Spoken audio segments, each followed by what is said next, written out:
On Tuesday, the 1972 Super Bowl champion Miami Dolphins team will be honored with their first championship celebration here at the White House.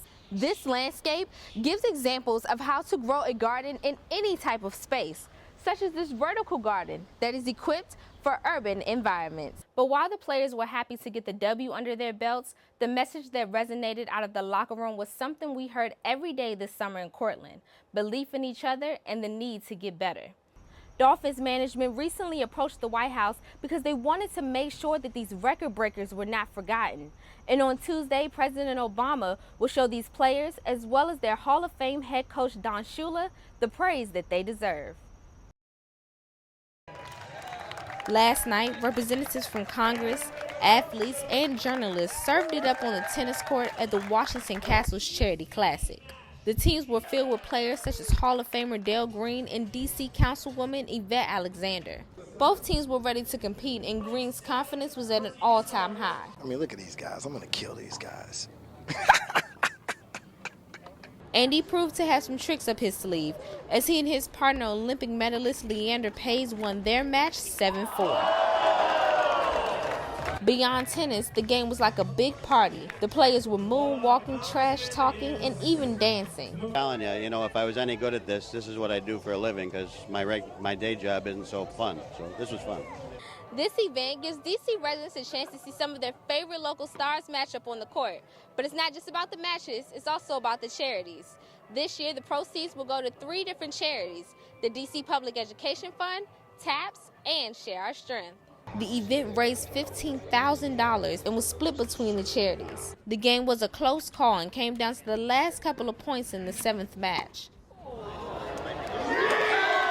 But Team Stars inched past Team Stripes to clinch the victory. So it was really good that we can all have fun and work together for good causes. So this was a symbol that, everyone needs to duplicate it.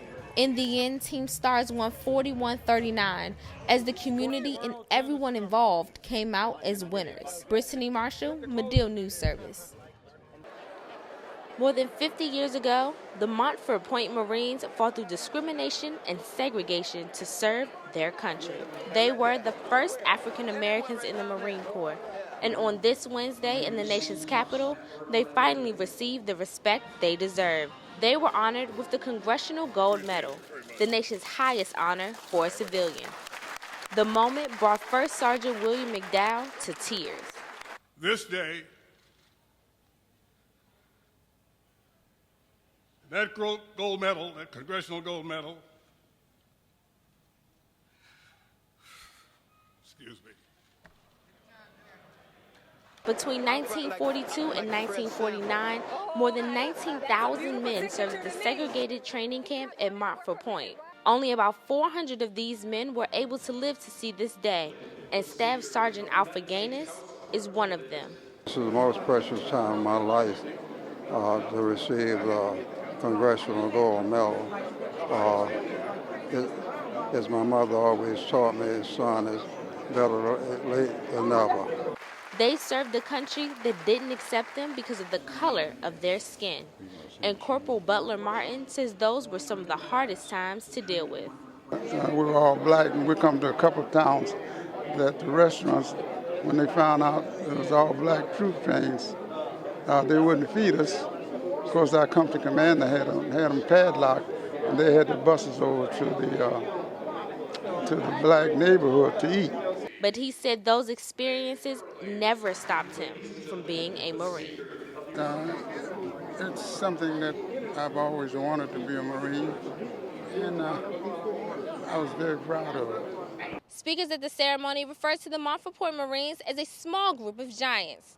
Giants that paved the way for Marines of today and the future. This is Brittany Marshall for Military Times. Undrafted rookie Antoine Bailey has always been one of the smallest players on the field, whether it was at Syracuse University or in high school. But his determination and hard work has got him past most of his former teammates and to the NFL. I think it's a lot different, coming from at Syracuse where I was a senior, and I was at the top food chain, I guess you would say. But now I'm a rookie and I'm starting at the bottom, so you know, it's kind of like you starting all over again. Bailey is fighting to squeeze his way into an already crowded backfield for the Washington Redskins. I mean, you're not one of the first guys picked, or you're not at the top of the depth chart, you know, opposed to being one of the drafted guys. So you got to work that much harder to get noticed. But he says he has some skills that could set him apart from the rest.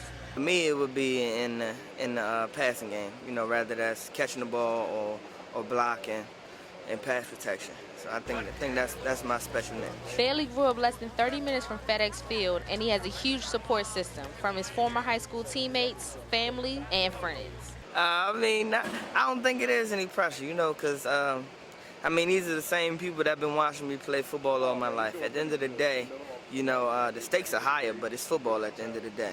Bailey wants to make sure that Maryland will continue to be his permanent home, and that on September 9th, when the Redskins open their season versus the Saints, he wants to make sure that he has a permanent position on the team. Brittany Marshall, Medill News Service.